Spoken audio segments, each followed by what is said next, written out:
اعوذ باللہ من الشیطان الرجیم بسم اللہ الرحمن الرحیم اللہم وفقنا لما تحب وترضى واجعل عاقبت امورنا خیرا ولا تکلنا الی انفسنا طرفۃ عین ابدا رب ادخلنی مدخل صدق واخرجنی مخرج صدق واجعل لی من لدنک سلطانا نصیرا۔ تبیین سورہ مبارکہ بقرہ آیہ شریفہ الذین یؤمنون بالغیب ویقیمون الصلاۃ ومما رزقناہم ینفقون۔ متقین کی خصوصیات ہیں اور متقین کے فرائض و واجبات۔ ہدایت کا متقین کے ساتھ اختصاص ہے اور ہدایت کا راستہ متقین نے جن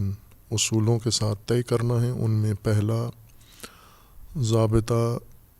ایمان بالغیب ہے۔ ایمان مطلقہ ہدایت کی بنیاد ہے، اساس ہے، اور ایمان بالغیب کی خصوصیت ہے باقی موضوعات کی نسبت، اس وجہ سے اسے اختصاصی طور پر بیان کیا گیا ہے۔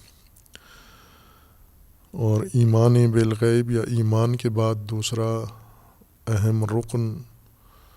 ہدایت کا اقامت الصلاۃ ہے، یقیمون الصلاۃ۔ مومنین جن کے لیے یہ کتاب ہدایت متقین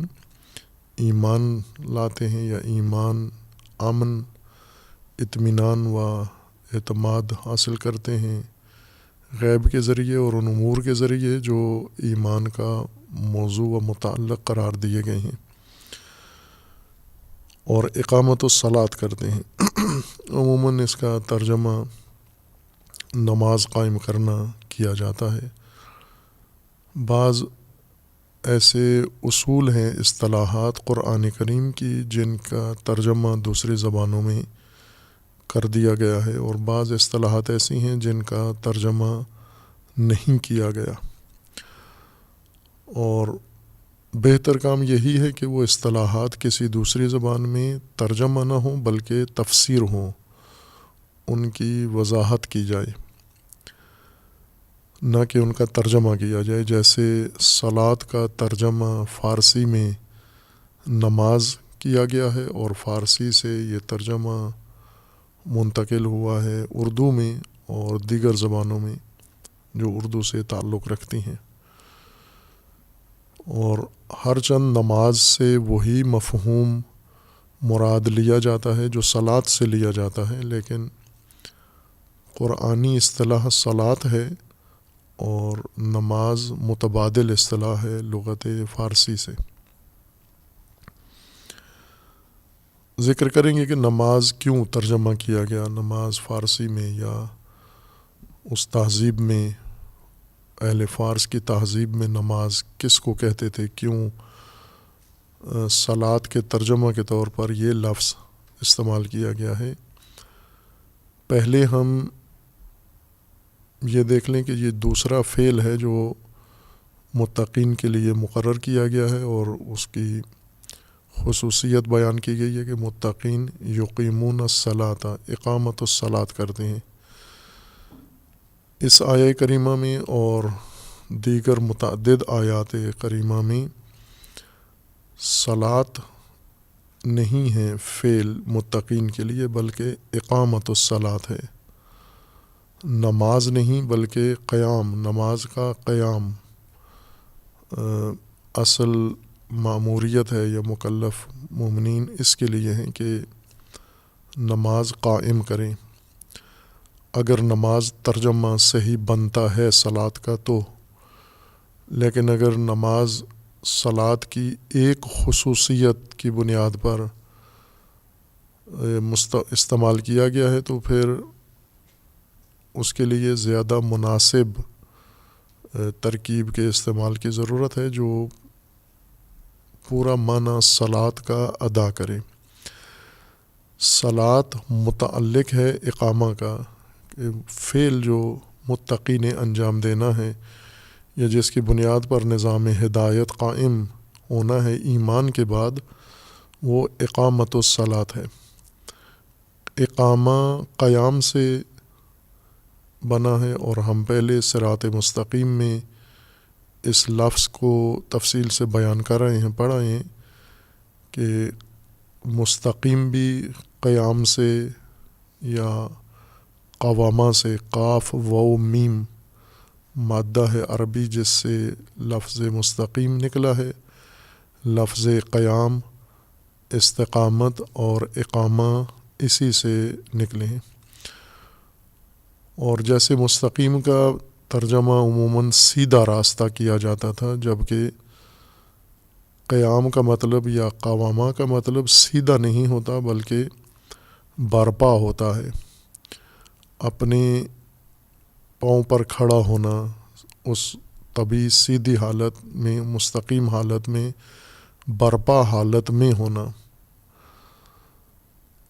سیدھا اگر زمین پہ خط سیدھا ہے، کوئی راستہ سیدھا ہے، تو وہ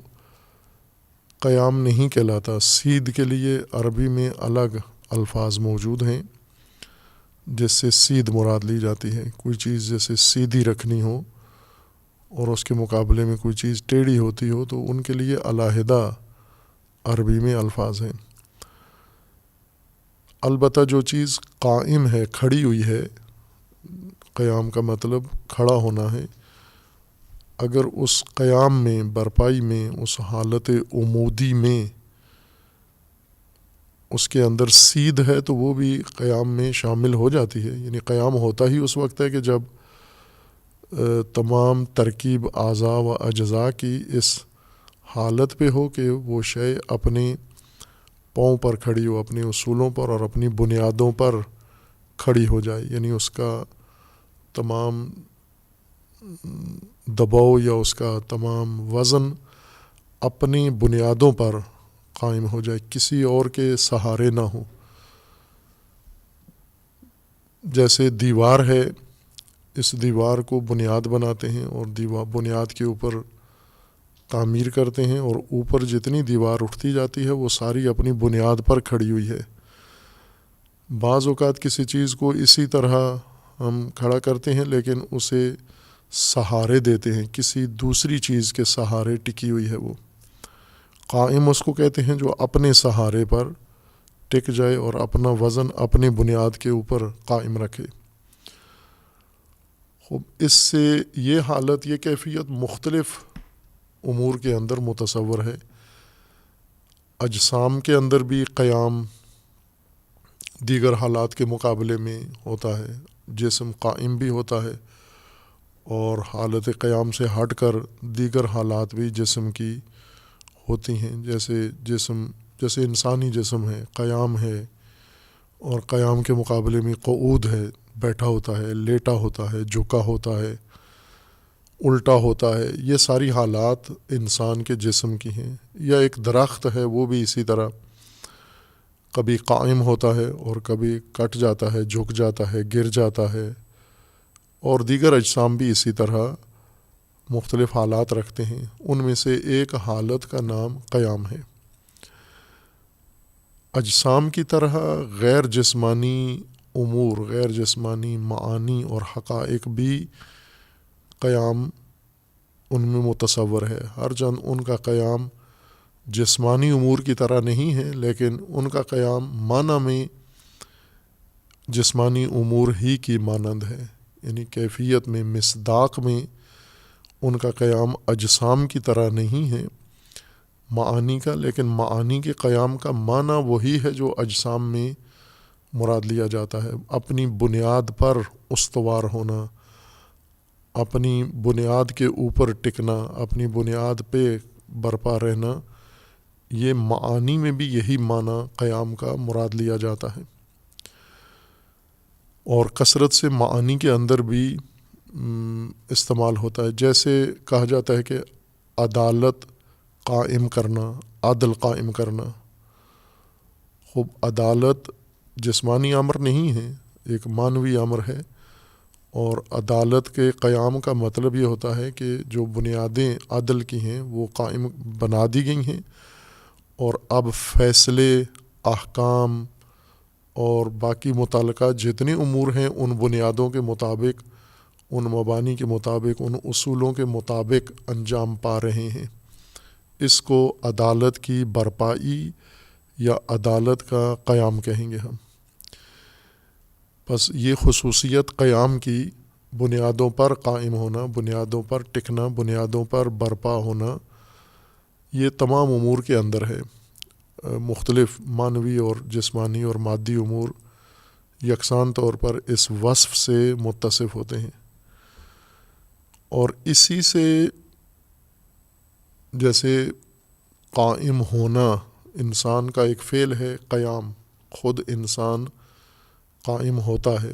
کبھی انسان کسی دوسری چیز کو قائم کرتا ہے۔ خود قائم ہو یہ قیام کہلاتا ہے۔ اگر کسی اور کو قائم کرے، کسی اور کو برپا کرے، کسی اور کو اپنی بنیادوں پر استوار کرے اور اسے سہارا اپنی بنیادوں کا دے دے اور دیگر سہارے اس سے ہٹا لے یا دیگر سہاروں کے اوپر اس کو کھڑا نہ کرے، اس کو اقامہ کہیں گے ہم۔ قیام خود قائم ہونا، اقامہ کسی دوسری چیز کو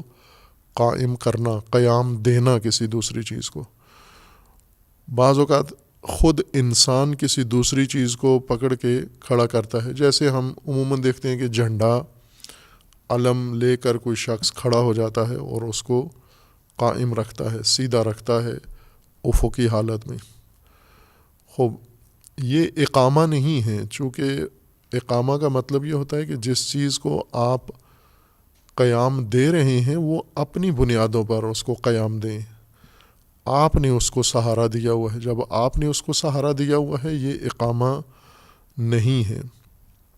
چونکہ آپ ہٹیں گے یا یہ سہارا ہٹے گا تو وہ بھی ختم ہو جائے گا۔ لیکن اسی کو اگر زمین میں گاڑ دیں، اپنی بنیادوں پر، اپنے پاؤں پر اس کو کھڑا کر دیں، تو یہ کیونکہ آپ نے کیا ہے، بنیاد بھی آپ نے بنائی ہے، بنیاد کے اوپر اس کو کھڑا بھی آپ نے کیا ہے، اس وجہ سے یہ فعل اقامہ کہلاتا ہے۔ کسی شے کو اپنی بنیاد پر، اپنی بنیاد اس کی فراہم کر کے،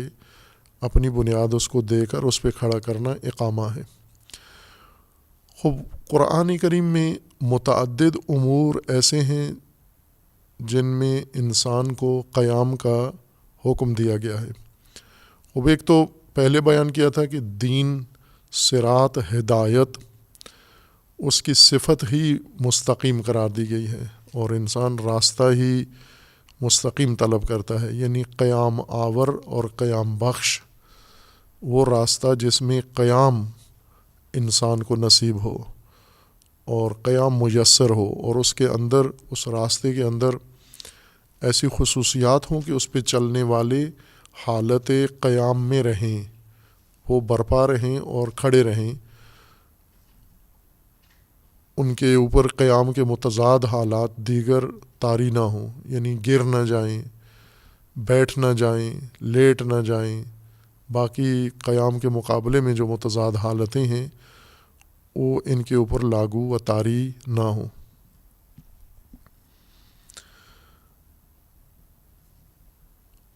اقامہ دین ہے، اقامہ قسط و عدل ہے، اور سب سے زیادہ جس چیز کا حکم انسان کو بحیثیت مکلف و مومن دیا گیا ہے اور جس کی قابلیت و اہلیت انسان کے اندر رکھی گئی ہے بنام تقوی، وہ قیام اور اقامہ کی اہلیت ہے۔ یعنی تقوی اس قابلیت کا نام ہے جس کے بنا پر، جس کی بدولت انسان قیام خود کر سکتا ہے، کھڑا ہو سکتا ہے، اور انسان ان تمام امور کو بھی قیام دے سکتا ہے، کھڑا کر سکتا ہے، جو برپا کر سکتا ہے، جو انسان کے ذمے بصورت وظائف و فرائض عائد کیے گئے ہیں۔ ان میں سے ایک صلاۃ ہے، اور اکثر موارد میں سوائے استثناء ایک یا دو مورد کے جہاں پر صلاۃ کا حکم ہے لیکن ساتھ اس کو اقامہ کے ساتھ نہیں ذکر کیا گیا، بلکہ خود مادہ صلاۃ سے ہی امر یا مادہ صلات سے ہی اس کے لیے کوئی صیغہ استعمال کیا گیا ہے بغیر اقامہ کے لفظ کے. لیکن باقی تمام موارد میں جہاں بھی صلات کا حکم قرآن کی طرف سے آیا ہے اسے اقامہ کے ساتھ جوڑ کر بیان کیا گیا ہے. یعنی اصل فعل انسان کا صلات نہیں ہے بلکہ اقامت الصلاۃ ہے. انسان کے فعل کا متعلق اقامہ ہے، کھڑا کرنا، قائم کرنا، برپا کرنا، اور اقامہ یہ فعل جو انجام دینا ہے اس کا متعلق صلات ہے. دوسری چیز جو اس آیہ شریفہ کے دوسرے مرحلے میں ہے، ایمان بالغیب کے بعد اقامت الصلاۃ ہے. صلاۃ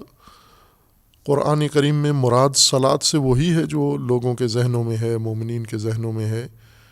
یعنی یہ عمل مخصوص، عبادت معینہ مقررہ جس کے خاص ترکیب ہے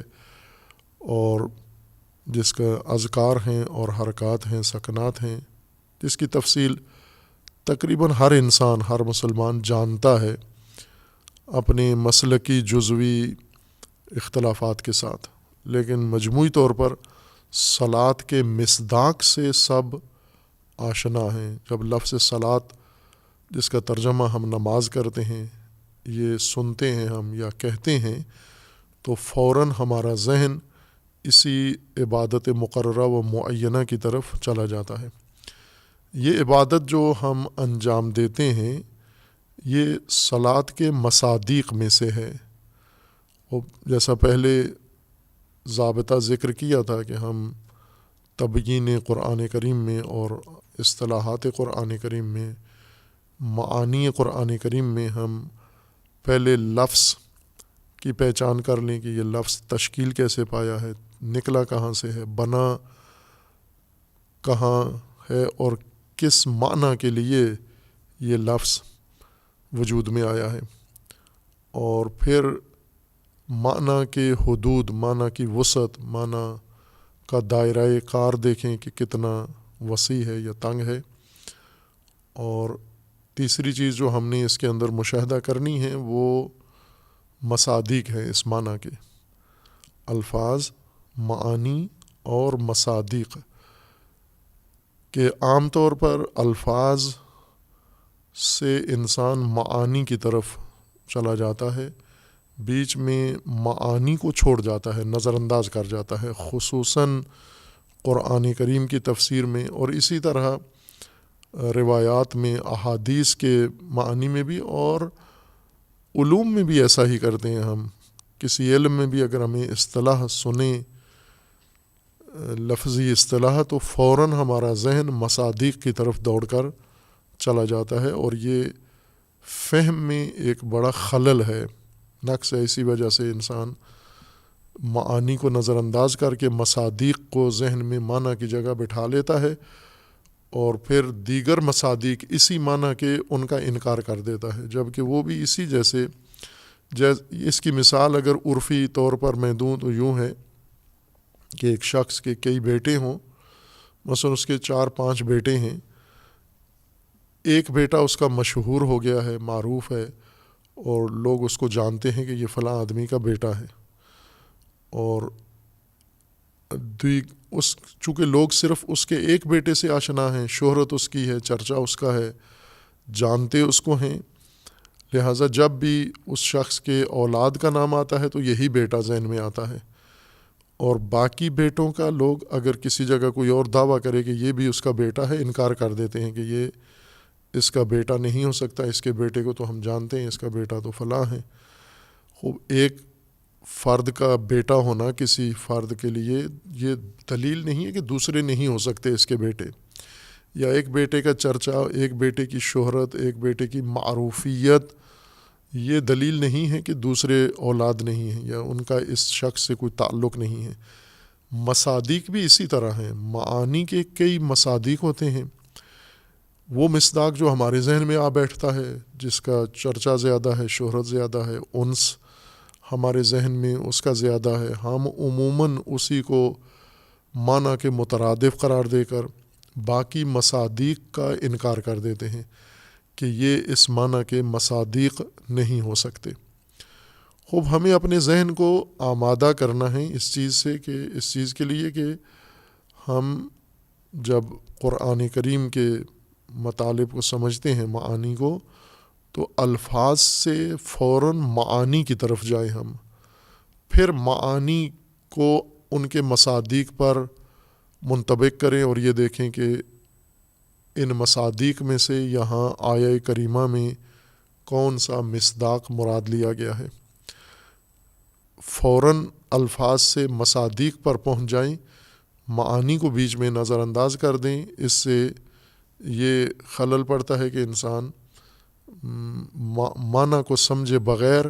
مصداق کو لفظ کا معنی قرار دیتا ہے، اور جو باقی اس کے مصادیق ہیں جو معنی کے زمرے میں آتے ہیں یا معنی ان پر صدق کرتا ہے، اس کا انکار کر دیتا ہے۔ اور یہ ہمیں ہر اصطلاح کے بارے میں یہ لحاظ رکھنا ہے۔ صلاۃ قرآن کریم میں متعدد مرتبہ یہ لفظ اور اس کے مشتقات استعمال ہوئے ہیں، تقریباً مجموعی طور پر شاید 100 مرتبہ یہ لفظ، یا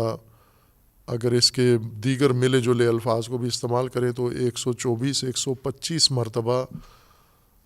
یہ لفظ تکرار ہوا ہے۔ اس سے بننے والے جتنے مشتقات ہیں، مشتق سے مراد یعنی وہ دیگر الفاظ جو اس لفظ سے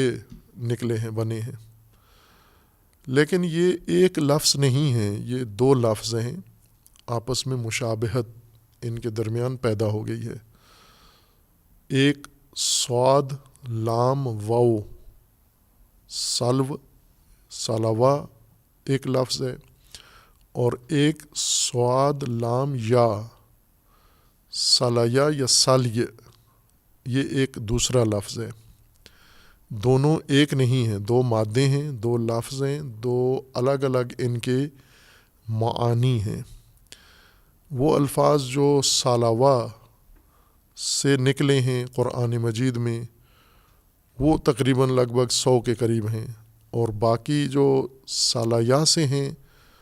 باقی موارد جہاں پر استعمال ہوئے ہیں وہ سالیہ یا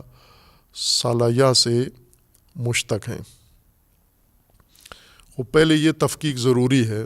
ترجموں کے اندر یہ لحاظ نہیں رکھا جاتا، اور یہ کہ یہ 2 لفظ ہیں اور 2 لفظوں سے بنے ہوئے آگے مزید الفاظ ہیں،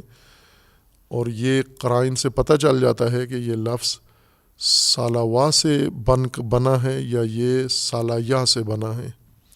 ان کو ادبیات کی، عربی گرامر کی اصطلاح میں کہا جاتا ہے لفظ ناقص، یعنی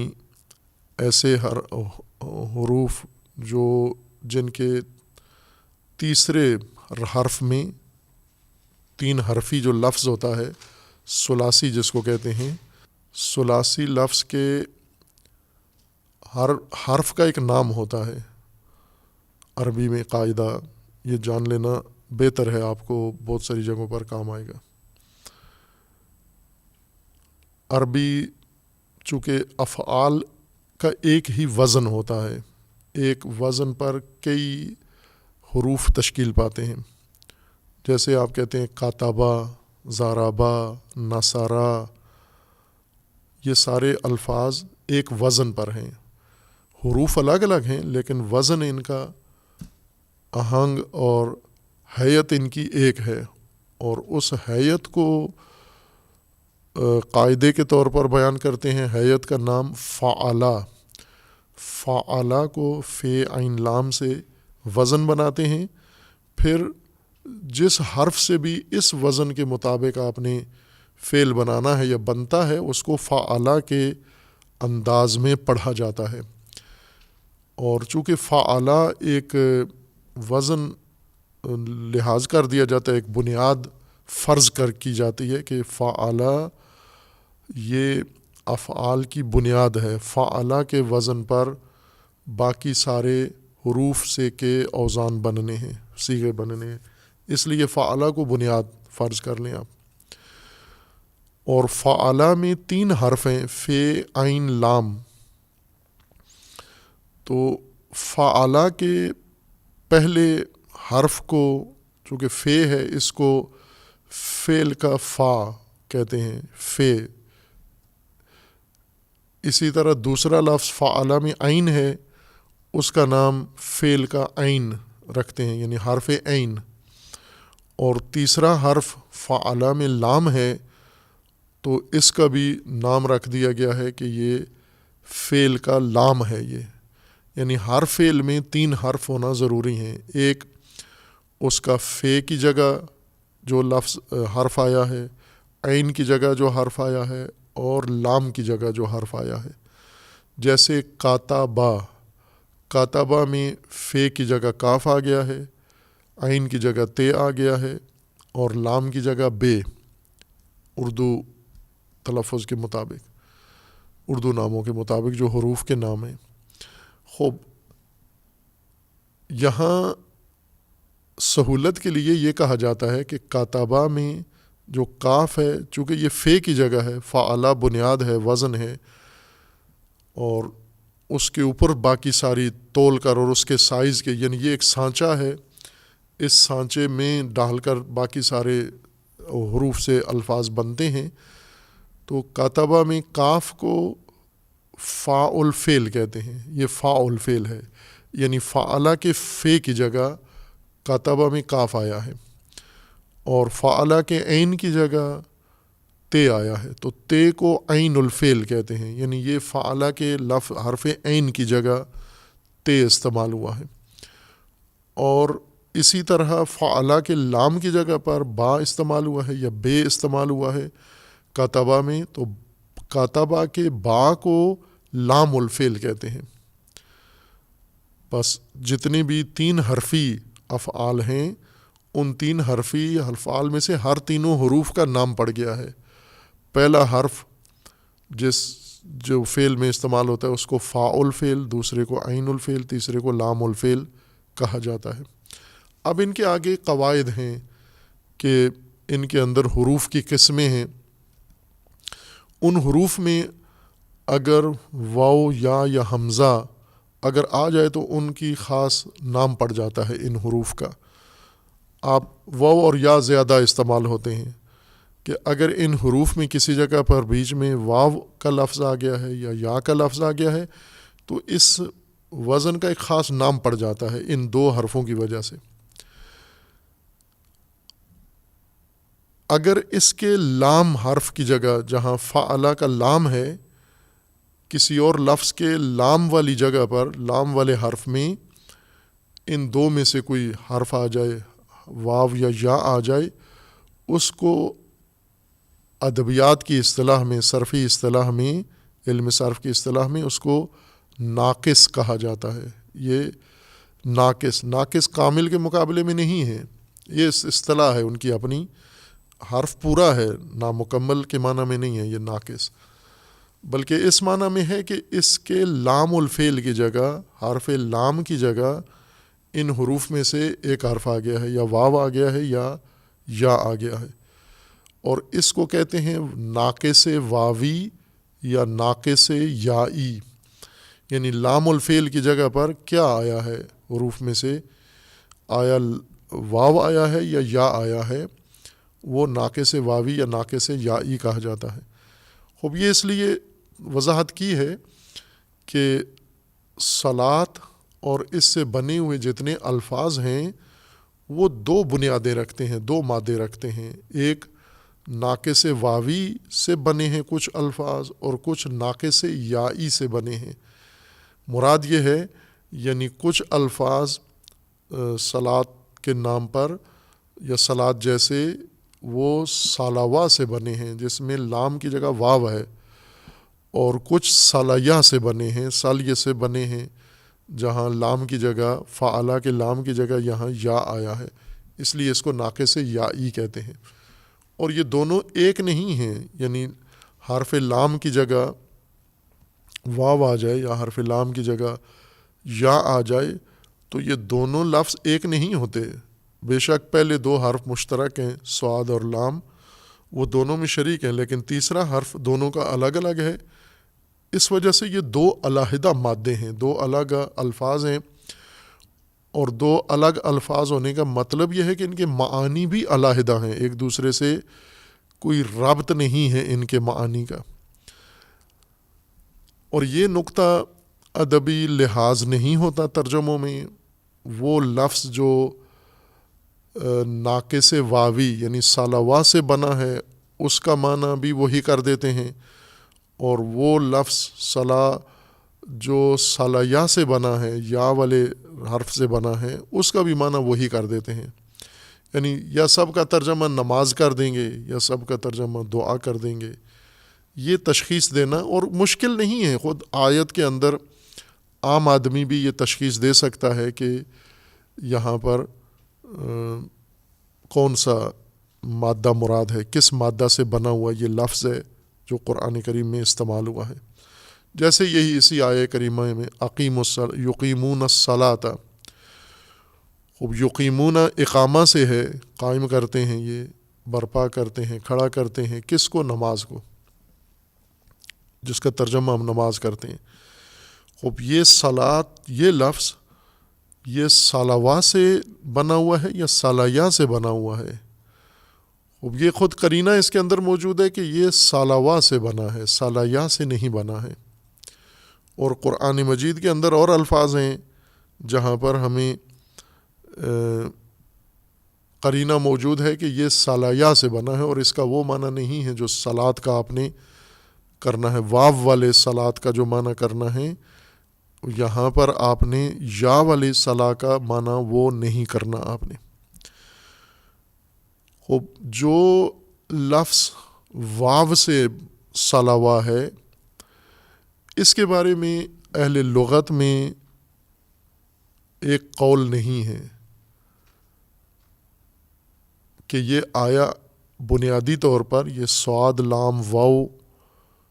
یہ عربی لفظ ہے یا غیر عربی ہے۔ قرآن کریم میں بہت سارے الفاظ ایسے موجود ہیں جو عربی نہیں ہیں، کسی اور زبان سے عربی میں آ گئے ہیں، جیسے آج کل انگلش کے الفاظ اردو میں بہت سارے آ گئے ہیں، یا دیگر زبانوں کے الفاظ اردو کا حصہ بن گئے ہیں۔ اسی طرح عربی کے اندر بھی ایسے کام ہوا ہے، آج بھی کچھ انگلش کے الفاظ عربی میں چلے گئے ہیں، کچھ غیر عربی زبانوں کے الفاظ فارسی سے عربی میں گئے ہیں، کچھ عبری کے الفاظ عربی میں گئے ہیں، کچھ سریانی زبان کے الفاظ جو قدیم زبانیں تھیں اب متروک ہو چکی ہیں، عبری موجود ہے لیکن باقی زبانیں جو قرآن کے نزول سے پہلے رائج تھیں اسی خطے میں مشرق وسطیٰ میں اور بولی جاتی تھی، ان کے مطابق گفتگو کی جاتی تھی، اب وہ زبانیں متروک ہیں اور ان کے بجائے عبری ہے اس وقت محدود، یہود کی زبان ہے، ایک خطے کی زبان ہے، غیر یہود بھی جانتے ہیں بعض، لیکن بنیادی طور پر یہود اس کو اپنی مقدس زبان سمجھتے ہیں، جیسے مسلمان عربی کو اپنی مقدس زبان سمجھتے ہیں کتاب کی، اس طرح وہ عبری کو سمجھتے ہیں۔ انہی کی مشرق وسطیٰ میں بولی جانے والی دیگر جو زبانیں تھیں ان کے کچھ الفاظ وہ عربی کا حصہ بن گئے ہیں، نام ہیں، جیسے لفظ ابراہیم ہے، قرآن مجید میں استعمال ہوا ہے، اور نبی خدا حضرت ابراہیم خلیل علیہ الصلاۃ والسلام کا نام ہے یہ۔ خوب اس کے بارے میں اہل لغت سب اتفاق رکھتے ہیں کہ یہ عربی لفظ نہیں ہے، یہ کسی سریانی زبان کا لفظ ہے، دوسری کسی زبان کا لفظ ہے اور عربی میں آ گیا ہے۔ اس کو ایسے الفاظ جو کسی اور زبان کے ہوں دوسری زبان میں چلے جائیں، ان کو عجمی لفظ کہتے ہیں عرب، کہ یہ عجمی ہے، عربی نہیں ہے، لیکن عربی کا حصہ بن گیا ہے اور استعمال کرنا ٹھیک ہے اس کا۔ یعنی یہ لفظ جہاں تشکیل پایا ہے وہ عربی ثقافت میں، عربی بول چال میں پیدا نہیں ہوا، کسی اور ماحول میں یہ لفظ بنا تھا، استعمال ہوا تھا، پھر عربی معاشرے میں یہ لفظ رواج ہوا، اس کی آشنائی ہوئی، اور آہستہ آہستہ عربوں نے بھی وہ لفظ استعمال کرنا شروع کیا اور ان کی زبان میں بھی مستعمل ہو گیا، یا اسی معنی میں جس میں اپنی زبان میں رائج تھا، یا نیا معنی اس کو مل گیا ہے عربی میں آنے کے بعد. یہ تعریب کہلاتا ہے یہ عمل. لفظ میں تعرب آ گیا ہے یعنی عربی بن گیا ہے، اور یا عربوں نے اس کو عربی بنا لیا ہے، تعریب کی ہے، غیر عربی لفظ کو عربی کا لباس پہنا دیا ہے انہوں نے. صلوہ کے بارے میں یہ علماء کے اقوال ہیں کہ یہ پہلے یہ دیکھا جائے کہ سرے سے یہ عربی لفظ ہے یا نہیں ہے. خوب دونوں قول موجود ہیں کہ یہ بنیادی طور پر عربی لفظ ہے صلوہ، اور اس کے انہوں نے معانی بھی ذکر کیے ہیں کہ اگر یہ عربی لفظ ہے تو اس کا معنی یہ بنتا ہے. دوسرا یہ قول ہے کہ یہ عربی لفظ نہیں ہے، یہ عبری ہے یا سریانی ہے یا کسی اور سابقہ متروکہ زبان کا لفظ ہے جو عربی میں رواج پکڑ گیا، رائج ہو گیا ہے، اور قرآن نے بھی اس کو عربی میں رائج ہونے کی وجہ سے قرآن کریم نے بھی اس کو استعمال کیا. چونکہ قرآن عربی میں ہے تو اس وقت کی عربی میں جو چیزیں رواج تھیں، رائج تھیں، عربی سمجھی جاتی تھی، قرآن نے وہ الفاظ استعمال کیے ہیں. اگر یہ عربی لفظ ہے تو اس کا ایک علیحدہ معنی ہے، اگر یہ عربی نہیں ہے تو اس کا علیحدہ معنی ہے. اگر غیر عربی لفظ ہے صلوہ، سلو، اور اس سے لفظ صلات نکلا ہے، صاد، لام، واو، تے یا تے کے بغیر سکون کے ساتھ پڑھیں اس کو. عربی میں آ کر تے اس کے ساتھ جوڑ دی گئی ہے، لیکن عبری یا سریانی زبان میں صلا یا صلا یا سلو کا تلفظ، اس کا تلفظ اپنا تھا ان کا، اور حروف تہجی بھی ان کے اپنے ہیں، ظاہر عربی والے نہیں ہیں، لیکن جو اس کا تلفظ ہے، ہجا ہے، وہ اس صوت کے ساتھ ہوتا ہے، صلا اور صلوات کے طور پر. خب اگر یہ عربی لفظ نہیں ہے، دوسری زبانوں سے آیا ہے، تو اس صورت میں اس کا معنی عبادت ہے، پرستش، عبادت بھی اس کا معنی ہے، اور عبادت گاہ بھی اس کا معنی لیا جاتا ہے. یہ غیر عربی زبانوں میں یہ لفظ استعمال کیا جاتا تھا. یہود کی کتابوں میں نسخوں میں یہ لفظ باقاعدہ استعمال ہوا ہے، اور عبادت کے معنوں میں ہی استعمال ہوا ہے، یعنی مراد اس سے عبادت ہی لے جاتی تھی. اور اگر یہ صلوہ عربی لفظ ہے، یہ عجمی نہیں بلکہ عربی لفظ ہے یہ صلوہ، جیسا کہ عربی شواہد اس کے اوپر گواہ ہیں کہ یہ عربی لفظ ہے صلوہ. اس صورت میں اس کا معنی، سالو کا معنی گھوڑے کی پشت ہے. گھوڑے کی پشت سے مراد پیٹھ نہیں، بلکہ گھوڑے کی پشت سے مراد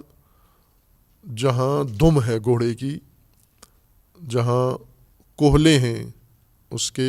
یعنی پشت جہاں آ کر ختم ہوتی ہے، اور گھوڑے کے دو کوہلے شروع ہوتے ہیں اور بیچ میں دم ہے. دم کی جگہ جہاں سے دم نکلتی ہے، یعنی آخری حصہ پشت کا جو نمایاں ہوتا ہے، اور اس کے درمیانی حصے کو عربی میں سالو کہتے ہیں. گھوڑے کے پشت کے درمیانی نقطے کو جہاں دم اگتی ہے گھوڑے کی،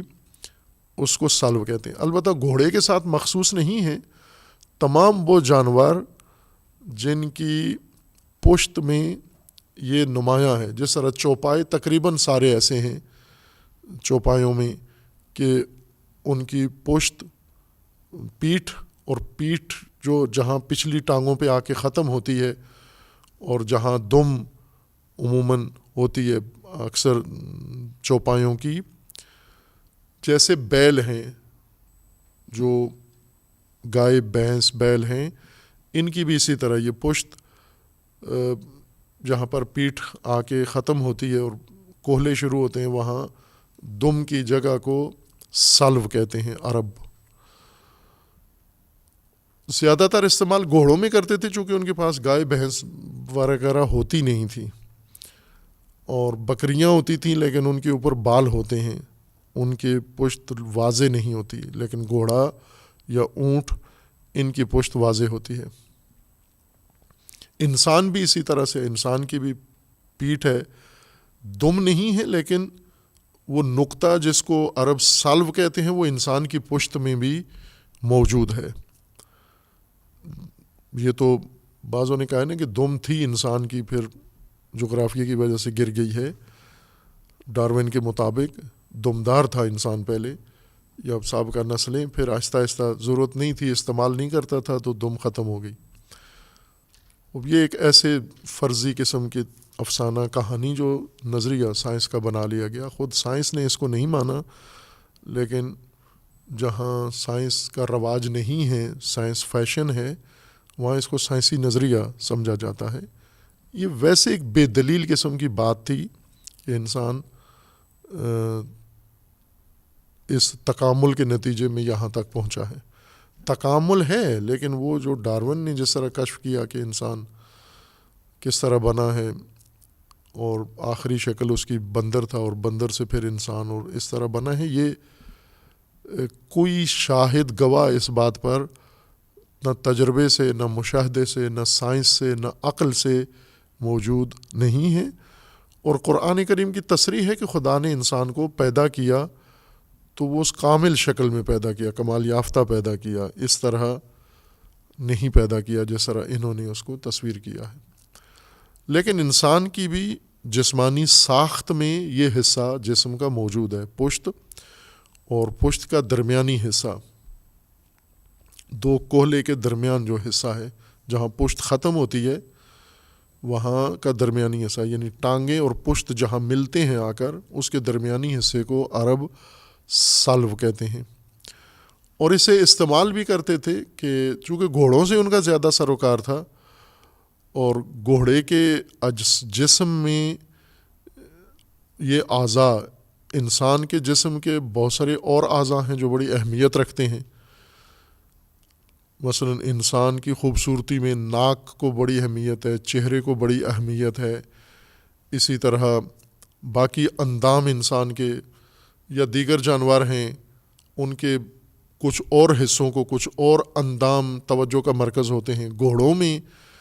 اور اندام توجہ کا مرکز ہوتے ہیں، گھوڑے کی صحت، گھوڑے کی سلامتی، گھوڑے کی نسل، گھوڑے کی اعلیٰ نسل، گھوڑے کی گھٹیا نسل، یہ جن اعضاء و اندام سے پرکھی جاتی ہے وہ علیحدہ اندام ہیں، اس میں خاص چیزیں رکھی جاتی ہیں، اور یہ نقطہ گھوڑوں کا بہت اہمیت کا حامل ہے عربوں کے نزدیک، یا جو گھوڑے آج بھی جو غیر عرب بھی پالتے ہیں ان کے نزدیک یہ بہت اہمیت والا نقطہ ہے۔ جب گھوڑے دوڑتے ہیں، گھوڑا کی ریس ہوتی ہے، یا جنگی گھوڑے یا کوئی بھی گھوڑے جب چلتے ہیں یا دوڑتے ہیں تو ایک ترتیب کے ساتھ دوڑتے ہیں، ایک دوسرے سے سبقت لیتے ہیں، آگے نکلتے ہیں۔ کبھی ان کی دوڑ میں فاصلہ پڑ جاتا ہے، کبھی یہ فاصلہ کم ہو کے برابر ہو جاتے ہیں، کبھی ایک گھوڑا تھوڑا سا آگے ہوتا ہے، تھوڑا سا، مثلاً دو گھوڑے دوڑ رہے ہیں، ایک گھوڑے کی گردن دوسرے گھوڑے سے ذرا آگے ہے، اور پچھلے گھوڑے کا منہ اس کے اگلے گھوڑے کی اگلی ٹانگوں کے برابر ہے، اور اس کی گردن اس پچھلے گھوڑے سے آگے ہے تھوڑی سی۔ خوب، اس کیفیت کے لیے ایک نام خاص عربوں نے رکھا ہوا ہے کہ اگر گھوڑے دوڑ رہے ہوں، پچھلا گھوڑا اس فاصلے پر ہو کہ اگلے گھوڑے کی اگلی ٹانگوں کے ساتھ اس کا منہ لگتا ہو، اور جو اگلا گھوڑا ہے وہ گردن سمیت اس سے اتنا آگے نکل رہا ہو۔ اس کیفیت کا ایک نام ہے۔ اگر پچھلا گھوڑا اس کے بالکل برابر دوڑ رہا ہو، اس کا ایک نام ہے۔ اگر پچھلا گھوڑا اگلے گھوڑے کی پچھلی ٹانگوں کے ساتھ اس کا منہ ہو، یعنی اس کا منہ پچھلے گھوڑے کی ٹانگوں کے ساتھ جڑا ہوا ہے، فاصلے کے لحاظ سے ٹچ نہیں ہوا، یعنی اس کے قریب ہے، اس پچھلے گھوڑے کو عرب مسلی کہتے ہیں اور اگلے گھوڑے کو سابق کہتے ہیں. سبقت یعنی جو آگے ہے وہ سابق اور جو پچھلا ہے یہ گھوڑا مسلی کہلاتا ہے. کیوں مسلی کہلاتا ہے؟ چونکہ یہ اگلے گھوڑے کی سلو کے ساتھ جڑا ہوا ہے. اس گھوڑے کی سلو کے ساتھ بالکل اگر یہ فاصلہ پڑ جائے تو یہ مسلی نہیں کہلاتا، اس کا اور نام پڑ جاتا ہے. پھر جتنا فاصلہ زیادہ ہو جائے اتنا ہی اس کے لیے الفاظ بھی علیحدہ ہیں. جو لوگ اس فن سے یا اس کام سے سروکار ہے انہیں ان ساری اصطلاحات کا علم ہے. اور عربی میں چونکہ یہ ان کا دلچسپ جانور بھی تھا، محبوب جانور تھا اور پسندیدہ جانور تھا، لہٰذا عرب زبان کی تشکیل میں ان چیزوں کو بڑا دخل ہے، ان کی کیفیات کو. گھوڑے کے پشت جو اس کے کوہلے بنتے ہیں، ان کوہلوں کے درمیانی نقطے کو سلو کہتے ہیں. اور گھوڑا دوڑ میں اگر کوئی گھوڑا پچھلا اگلے گھوڑے کے سلو یعنی اسی پشت کے ساتھ جوڑ کے دوڑ رہا ہو تو پچھلے گھوڑے کو مسلی کہتے ہیں، یعنی اگلے کی سلو کے ساتھ بالکل جڑا ہوا، فاصلہ جس نے نہیں ڈالا ہوا. جس طرح معنی کیا ہے پہلے ولی کا یا اس سے دیگر جو الفاظ مشتق ہیں کہ دو چیزوں کی ایسی قربت آگے پیچھے کہ بیچ میں فاصلہ نہ ہو. فاصلہ اگر آ جائے تو وہ حالت ولی ختم ہو جاتی ہے. اگر فاصلے کے بغیر ایک شے دوسری شے کے ساتھ جڑی ہوئی ہو تو یہ تولی ہے، یہ اس کے ساتھ اتنا بلا فاصلہ ربط ہے انسان کا. اسی طرح سلو اس فاصلے کو کہتے ہیں کہ جو اگلے گھوڑے کی پشت کے ساتھ پچھلا گھوڑا کا اگلا حصہ اور اگلے گھوڑے کا پچھلا حصہ یہ آپس میں بالکل مرتبط ہوں، جڑے ہوئے ہوں، قریب ہوں. تو اس کو پچھلے گھوڑے کو اس بنیاد پر وہ مسلی کہتے تھے، چونکہ سلو سابق کے ساتھ یہ جڑا ہوا ہے یہ شخص، یہ گھوڑا. خوب اس سے یعنی یہ بنیادی طور پر یہ لفظ عرب اس لیے استعمال کرتے تھے. سلو عربی لفظ ہونے کی صورت میں کہ عربی ہے، عربی بھی ہے. اگر غیر عربی ہے، عبری لفظ ہے یا سریانی لفظ ہے تو یہ دلیل نہیں ہے کہ عربی نہیں ہو سکتا. خوب ہو سکتا ہے ایک لفظ ایک زبان میں بھی ہو دوسری زبان میں بھی ہو، جیسے فارسی میں بھی ہے، اردو میں بھی ہے، عربی میں بھی ہے. کوئی لفظ انگلش میں بھی استعمال ہوتا ہے اسی وزن کا، اسی طرح کا ایک لفظ اردو میں استعمال ہوتا ہے، لیکن اس کا اپنا معنی ہے، اس کا اپنا معنی ہے. سلو جس سے صلاۃ تشکیل پائی ہے، اگر یہ غیر عربی لفظ ہے اس صورت میں اس کا معنی عبادت ہے. اگر یہ عربی لفظ ہے، عربی لفظ سے بنا ہے تو اس کا معنی سلو وہ گھوڑے کا بنیادی پشت کا نقطہ ہے مرکزی، جو دوڑ کے اندر دوسرے گھوڑے کے پیچھے مثلاً اگر پچھلا گھوڑا اس کے ساتھ جڑے تو اس پچھلے کو مسلی کہتے ہیں. اور سلو کا ایک اور معنی بھی ذکر کیا گیا ہے. سلو کہ سلو جس طرح گھوڑے کے اس پشت کے مرکزی نقطے کو کہتے ہیں، یہ دعا کو بھی کہتے ہیں. اس کا مطلب دعا بھی ہے، لیکن نہ دعا طلب کے معنی میں، دعا سراہنے کے معنی میں، یعنی کسی کی تعریف کی جائے، ثنا کی جائے، تمجید کی جائے، تبریک کہا جائے. یعنی کسی چیز کو دیکھ کر انسان کو جو چیز بھلی لگتی ہو اس کو دیکھنے کے بعد انسان کے اندر جو احساس پیدا ہوتا ہے تعریف کا، سراہنے کا، وہ الفاظ جو استعمال کیے جاتے ہیں ان کو بھی سلو کہا جاتا ہے. دعائیہ الفاظ، تبریک کے الفاظ اور تعریفی الفاظ، ان کو بھی سلو کہا جاتا ہے. اور ایک علیحدہ مادہ ہے صاد لام یا. صاد لام یا کا معنی ہوتا ہے آگ، جلانا یا آگ جلانے کے لیے کسی چیز کو استعمال کرنا یا جلی ہوئی آگ میں کسی شے کو ڈالنا. عرب بھوننے کو، جس طرح گوشت بھونا جاتا ہے یا کچھ چیزیں آگ پہ بھونی جاتی ہیں، اس بھوننے کو بھی سلیہ کہتے ہیں. وہ علیحدہ معنی ہے، اور صاد لام یا سے وہ الفاظ جو قرآن میں استعمال بھی ہوئے اسی معنی میں متعدد الفاظ ہیں. جیسے جہنم میں ڈالنے کو سلیہ کہا گیا ہے کہ ان کو پکڑو اور تسلیہ کرو، یعنی ان کو آگ میں ڈالو. آگ میں ڈالنا، ڈال کر آگ جلانا اس سے، یا جلی ہوئی آگ میں اس کو جلانا اور بھوننا، یہ سلیہ ہے. خوب، اب دیکھنا یہ ہے کہ صلاۃ، لفظ صلاۃ، یقیمون الصلاۃ قرآن مجید میں اس آیہ شریفہ میں اور دیگر آیات میں استعمال ہوا ہے. وہ اس لغوی ترکیب کے مطابق یا اس لغوی تفصیل کے مطابق کس سے لفظ صلاۃ بنا ہے؟ آیا صلوا سے ہے یا صلایا سے ہے؟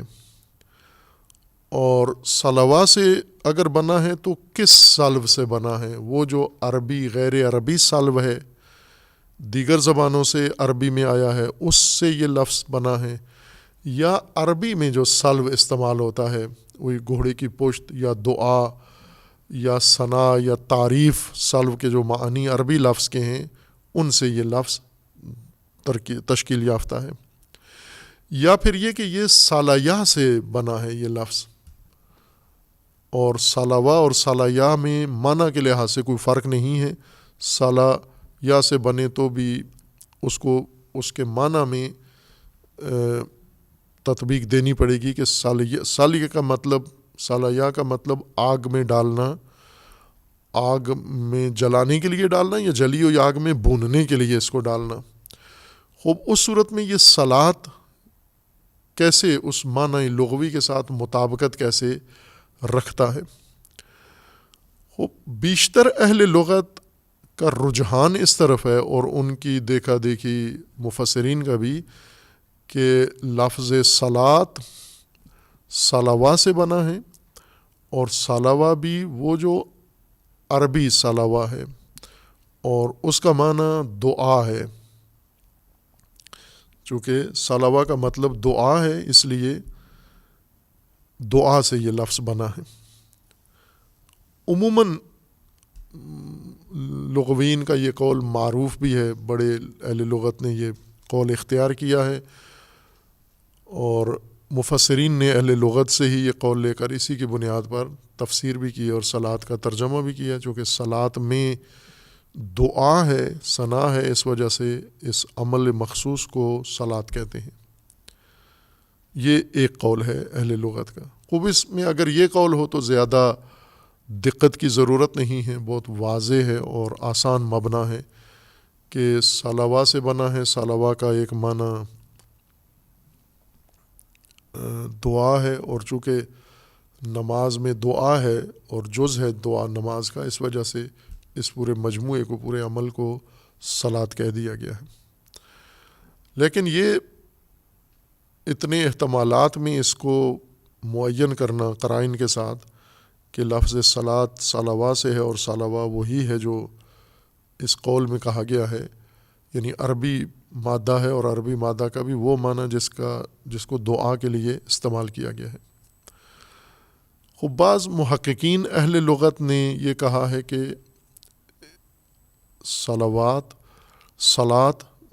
جس کا ترجمہ نماز کیا جاتا ہے، یہ عربی نہیں ہے، یہ دیگر زبانوں سے لیا، اور ان زبانوں میں بھی اس کو اسی لفظ سے یاد کیا جاتا تھا، اور قرآن کریم میں بھی اس معنی میں استعمال ہوا ہے. صلاۃ عبری میں بھی استعمال ہوا ہے، اور سریانی میں بھی، اور یہود کے عبادت کو بھی صلاۃ کہتے تھے، اور یہود کی عبادت گاہ کو بھی صلاۃ کہتے ہیں. کوئی قرآن کریم میں اس کے بارے میں ذکر بھی موجود ہے، اور یہی معنی قرآن کریم میں مراد لیا گیا ہے. سورہ مبارکہ حج میں آیا 40 میں، آیا 39 سے یہ مضمون شروع ہوتا ہے، اُذِنَ لِلَّذِينَ يُقَاتَلُونَ بِأَنَّهُمْ ظُلِمُوا وَإِنَّ اللَّهَ عَلَىٰ نَصْرِهِمْ لَقَدِيرٌ، جن کے اوپر جنگ ٹھونسی گئی ہے، جن کے اوپر جنگ مسلط کی گئی ہے، انہیں اذن ہے، اجازت ہے کہ وہ اُذِنَ لِلَّذِينَ يُقَاتَلُونَ بِأَنَّهُمْ ظُلِمُوا، چونکہ ان پر ظلم ہوا ہے لہٰذا وہ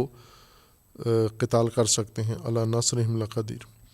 الَّذِينَ أُخْرِجُوا مِن دِيَارِهِمْ بِغَيْرِ حَقٍّ إِلَّا أَن يَقُولُوا رَبُّنَا اللَّهُ وَلَوْلَا دَفْعُ اللَّهِ النَّاسَ بَعْضَهُم بِبَعْضٍ لَهُدِّمَتْ صَوَامِعُ وَبِيَعٌ وَصَلَوَاتٌ وَمَسَاجِدُ يُذْكَرُ فِيهَا اسْمُ اللَّهِ كَثِيرًا وَلَيَنْصُرَنَّ اللَّهُ مَن يَنْصُرُهُ إِنَّ اللَّهَ لَقَوِيٌّ عَزِيزٌ۔ اس آیہ شریفہ میں ہے کہ اگر بعض لوگ دفاع نہ کریں دین کا، مظلومین کا، اور سارے خاموش رہیں، تماشائی بن جائیں، تو دینی مراکز سارے منہدم ہو جائیں گے۔ ان دینی مراکز میں لَہُدِّمَتْ صَوَامِعُ، صومعہ یعنی کلیسا منہدم ہو جائے گا۔ وَبِیَعٌ، بیع یہود کا کنیسہ، مختلف ادیان کے مختلف عبادت گاہوں کے نام ہیں۔ صومعہ عربی میں کلیسا کو کہتے ہیں، اور بیع عربی میں کنیسہ کو کہتے ہیں۔ کنیسہ یہود کی عبادت گاہ ہے۔ وَصَلَوَاتٌ، یہاں بعض نے ترجمہ نمازیں کیا ہے، لیکن مراد یہاں پر عبادت گاہیں ہیں۔ صلوات عبادت گاہیں، چونکہ یہود کی عبادت کو بھی صلات کہتے تھے اور عبادت گاہ کو بھی صلوات کہتے تھے، اس کی جمع صلوات ہے۔ لَہُدِّمَتْ، منہدم ہو جائیں گے مراکز دینی، جیسے کنیسے اور عبادت گاہیں یہود کی، و مساجد مسلمانوں کی عبادت گاہیں۔ خوب یہ آیا اپنے معنی کے لحاظ سے بہت اہم ہے کہ اگر دفاع نہ کیا جائے، جیسے دہشت گردی کا اگر دفاع نہ کیا جائے، طاغوتوں کے مقابلے میں اگر دفاع نہ کیا جائے، ان کو اپنی سرزمینوں سے باہر نہ نکالا جائے، تو صرف ایک مذہب کا نقصان نہیں ہوگا، سب ملیا میٹ ہو جائیں گے، سب مسمار ہو جائیں گے، سب تباہ ہو جائیں گے۔ لَہُدِّمَتْ صَوَامِعُ وَبِیَعُ وَصَلَوَاتُ وَمَسَاجِدُ، خوب یہ 4 مراکز ہیں، 4 مذاہب کے عبادت گاہیں، جس میں صلوات بھی ہے، اور صلوات یہاں مراد مرکز عبادت ہے، نماز نہیں ہے معنی۔ اور مرکز عبادت بھی نہ مسلمانوں کے مرکز عبادت کو مساجد کہتے ہیں، مسجد ہے، اس کا بھی ذکر ہے۔ یذکر فیہا اسم اللہ کثیرا، یعنی جن مراکز میں اسم خدا، نام خدا کثرت سے لیا جاتا ہے، یہ سارے اگر آپ نے دفاع نہ کیا، یہ سارے منہدم ہو جائیں گے، مہدوم ہو جائیں گے۔ وَلَيَنْصُرَنَّ اللَّهُ مَن يَنْصُرُهُ، اور جو اللہ کی نصرت کرتا ہے اللہ اس کی نصرت کرتا ہے۔ ان اللہ لقوی عزیز، کہ خدا قوی ہے، عزیز ہے، رسوخ ناپذیر ہے اللہ کی ذات۔ خوب یہاں اس آیا میں صلوات کا لفظ آیا ہے، اور یہ عربی معنی میں نہیں ہے، اسی ادعا کے مطابق ہے کہ صلات مختص نہیں ہے عربی کے ساتھ، بلکہ غیر عربی زبان میں بھی صلات عبادت اور عبادت گاہ دونوں کو کہتے تھے۔ خوب یہ ایک بعض محققین کا، لغویین کا یہ قول ہے کہ لفظ صلات صلوا سے بنا ہے، لیکن یہ صلوا سلو عبری ہے یا سریانی لفظ ہے، عربی نہیں ہے، اور معنی اس کا یہی عبادت ہے۔ اسلام میں، قرآن میں جس کو صلات کہا گیا ہے، یہ مخصوص معین عبادت جو تکبیرہ سے شروع ہوتی ہے سلام تک، اسی کو صلوات باقی زبانوں میں بھی کہا جاتا تھا۔ البتہ ان کی ترکیب ذرا مختلف تھی، رکوع سجود ان کے اندر بھی تھے، لیکن اپنی خاص ترکیب کے لحاظ سے اور مسلمانوں کے لیے، مومنین کے لیے یہ طریقہ کار وضع کیا گیا، اور اس کو بھی وہی نام دیا گیا ہے جو ان کے عبادتوں کا نام تھا۔ لیکن ظاہر ہے کہ کوئی ایسا شاہد اقامہ نہیں کیا، یہ شاہد بنتا ہے، لیکن یہ کہہ سکتے ہیں کہ صلاۃ مشترک ہو جائے گا عربی اور غیر عربی میں۔ غیر عربی میں بھی اسی معنی میں ہوتا ہے، عربی میں بھی اسی معنی میں ہوتا ہے، اور عربی لفظ اگر ہے تو اس صورت میں بھی اسی عبادت ہی کو کہتے ہیں سلو۔ لیکن یہ جو فرق کیا گیا ہے کہ سلوا اگر صاد لام واو عربی لفظ ہے اور اس سے لفظ صلاۃ مشتق ہے، اس صورت میں اس کا معنی جیسے ذکر کیا تھا کہ وہ گھوڑے کی پشت کی مرکزی نقطہ سلو کہلاتا ہے، اور صلا اس گھوڑے کی پشت کو کہتے ہیں، اور مصلی اس پشت کے ساتھ جو پیچھے جا رہا ہو اس کو کہتے ہیں۔ اور پھر یہ بھی ذکر کیا گیا ہے کہ اس صورت میں سلو کا ایک اور معنی دعا ہے، تبریک ہے، یا ثناء احسن ہے، ثناء حسن ہے، تعریف و تمجید کو بھی کہتے ہیں۔ اس صورت میں یہ متعدد معانی نہیں ہیں، بلکہ اسی کے معنی ہیں کہ عرب گھوڑے کی جب تعریف کرتے تھے یا گھوڑے کے لیے تمجید کرتے تھے، تبریک دیتے تھے، یعنی جس پوائنٹ سے، نقطے سے گھوڑے کو وہ چنتے ہیں، جیسے ابھی قربانی کے جانور لوگوں نے لینے ہیں، یا قصائی جو ذبح کے لیے جانور خریدتے ہیں، تو کہاں سے جا کر چیک کرتے ہیں؟ عام لوگوں کو جا کر دیکھیں، وہ صرف تصویری دیکھ کے مطمئن ہو جاتے ہیں کہ جانور ٹھیک ہے، بہت زیادہ کیا، اوپر ہاتھ پھیر لیا۔ لیکن جو ماہر ہیں انہیں یہ دیکھنے کے لیے کہ یہ جانور قربانی کی شرائط رکھتا ہے یا نہیں، تو اس کے دانت دیکھتے ہیں کہ دانت کتنے ہیں اس کے، یہ آیا بالغ ہوا ہے یا نہیں ہوا، اور یوں تو نہیں کہ دانت گرا چکا ہو، بوڑھا ہو گیا ہو اور پھر بھی اس میں شرائط پائی نہ جاتی۔ لیکن قصائی جب دیکھتا ہے جانور کو، چونکہ اس کو وزن چاہیے ہوتا ہے، گوشت چاہیے ہوتا ہے، تو وہ یہ دانت وغیرہ نہیں دیکھتا، وہ سیدھا اس کی ریڑھ کی ہڈی پہ ہاتھ ڈالتا ہے پسلیوں کے ساتھ، اور اس کو پکڑتا ہے، وہاں سے اس کو اندازہ ہو جاتا ہے کہ جانور کی صحت کتنی ہے۔ دودھ کا جانور ہے، اس کا الگ حصے سے اس کو چیک کیا جاتا ہے، پرکھا جاتا ہے۔ گھوڑا ہے اگر تو اس کو الگ حصوں سے پرکھا جاتا ہے۔ مثلا جو جانور اچھا صحت مند جانور ہے قربانی کا، مویشیوں میں سے بیل ہے، بکرا ہے، تو جب یہ تشخیص ہو جائے، جس پیمانے سے بھی اس کی تشخیص ہو جائے کہ یہ صحت مند ہے، تو پھر اس کے لیے ایک تعریف بھی کرتے ہیں، اسی وجہ سے اسی نقطے کو دیکھ کر اس کی تعریف بھی کی جاتی ہے کہ یہ اس کے اندر خصوصیت ہے، لہٰذا تعریف بھی اس کی جاتی ہے۔ اور گھوڑوں کی تعریف اسی وجہ سے کی جاتی تھی کہ جب ان کی یہ پشت، یہ کوہلے دیکھتے تھے، گھوڑے کی صحت کوہلے سے نظر آتی ہے، اگر اس کا کوہلا بھرا ہوا ہے تو یہ صحت مند گھوڑا ہے، اگر کوہلے میں ہڈیاں نظر آ رہی ہیں تو یہ کمزور گھوڑا ہے، یہ نہیں ہے کام کا گھوڑا۔ تو گھوڑوں کو جو پرکھتے تھے وہ ان سرینوں سے اور کوہلوں سے، اور کوہلے کے اس نقطے سے جہاں سے دم اگتی ہے وہاں دیکھ کے یا ہاتھ لگا کے اس کو پرکھتے تھے۔ اس وجہ سے اس نقطہ جو سلو کہلاتا ہے، سلوان جس کو کہا جاتا ہے، تسنیہ اس کا باندھتے ہیں یا جمع اس کی باندھتے ہیں، اور ریس میں یہ تعریف کرتے تھے کہ فلاں تو اس کے سلو تک بھی نہیں پہنچ سکا۔ مثلا ایک گھوڑا دوڑ رہا ہے، دوسرا مدعی ہے کہ میرا گھوڑا بھی بڑا اعلیٰ نسل کا ہے، تو وہ دوسرا یہ کہتا ہے کہ تیرا گھوڑا میرے گھوڑے کے سلو تک بھی نہیں پہنچ سکتا، یعنی اس کی پشت تک بھی نہیں پہنچ سکتا، مقابلہ کرنا تو دور کی بات ہے۔ تو یہ نقطہ گھوڑے کی صحت یا گھوڑے کی سلامتی کے لیے اور اس کے کارکردگی کے لیے ایک نشانی کے طور پر استعمال کیا جاتا ہے کہ یہ سلو خیل ہے، گھوڑے کو پرکھنے کا ایک مرکزی نقطہ بن جاتا ہے۔ تو تعریف بھی اگر کی جاتی ہے تو وہ اسی وجہ سے کی جاتی ہے۔